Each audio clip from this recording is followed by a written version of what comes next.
朋友们，大家好，我是阿杜，我现在在江苏南通，在我身后就是雄伟壮观的苏通长江公路大桥。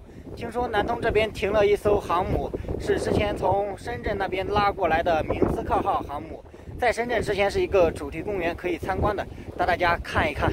苏通长江大桥是在2008年正式投入使用的，江对面就属于苏州的常熟了。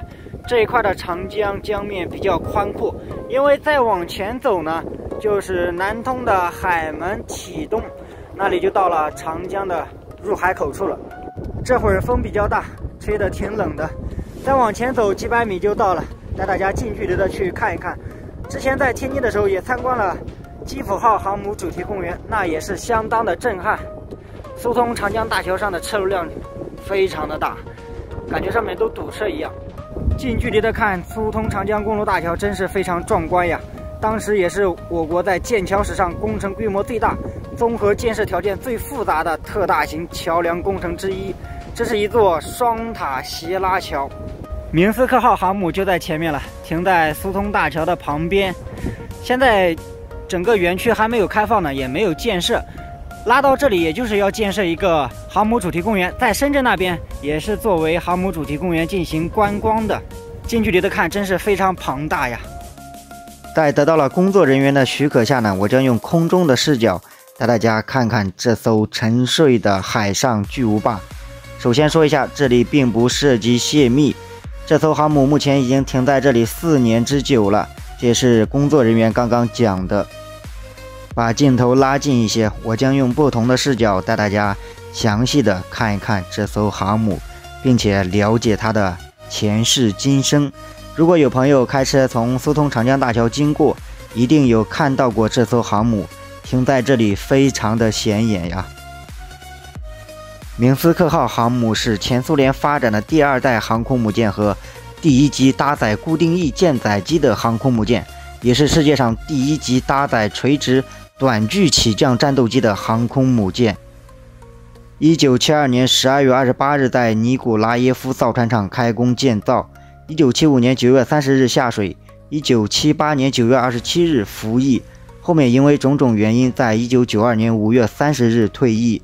1995年底，明斯克航母被韩国大宇集团买下，但后来于1998年8月被中信买进后，并改建成军事主题公园，就是深圳的明斯克号航母世界。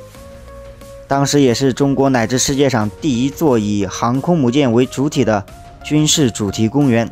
天津的基辅号航母主题公园呢是第2座，也是我国仅有的2座可参观的航空母舰主题公园。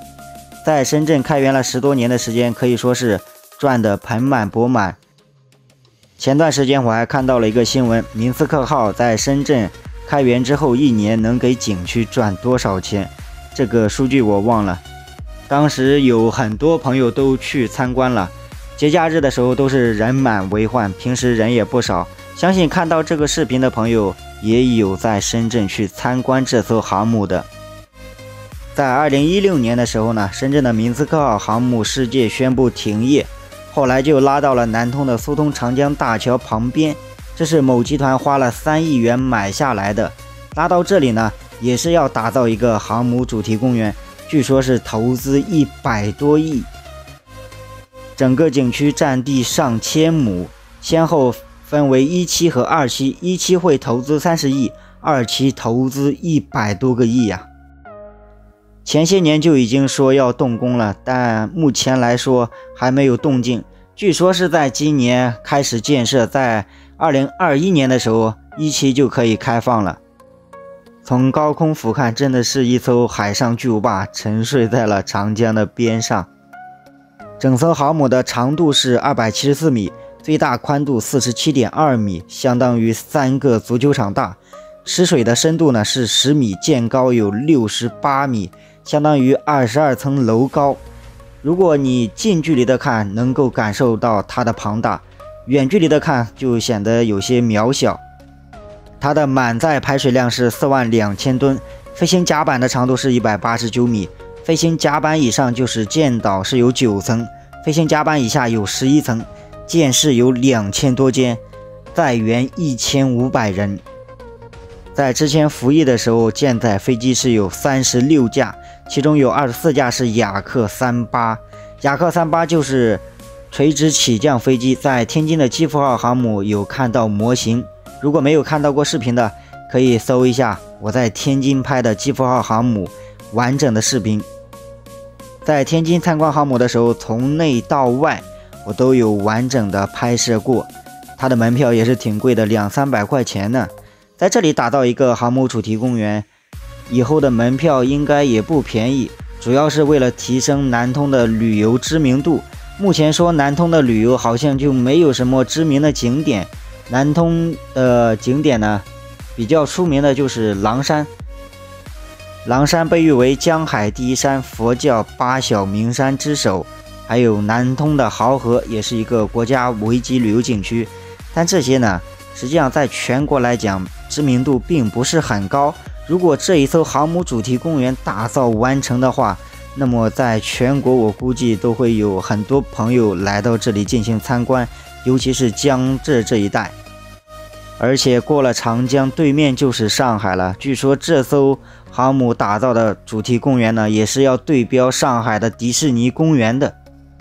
想一想，停在这里4年之久了，航母的甲板都上锈了。大家知道吗？航母的甲板一颗铆钉就值当年的一辆桑塔纳，这和天津的基辅号航母是一样的。在这艘航母的周边呢，的确是预留了上千亩的空地，为未来建造大型的航母主题公园做准备，但目前是没有开工建设，周围都长满了杂草，希望它能够尽早开工建设吧。毕竟目前我国可以参观的唯一一艘航母就是天津的基辅号航母主题公园了。如果这一艘建成之后，那么在南方的朋友就会比较方便一些了。这也就是为什么南通的长江边停了一艘航空母舰，以及它的前世今生都带大家了解了一下。从这个镜头看过去，宽阔的长江，雄伟的苏通长江大桥，再加上一艘巨大的航空母舰，太壮观了。这个视频就到这里了。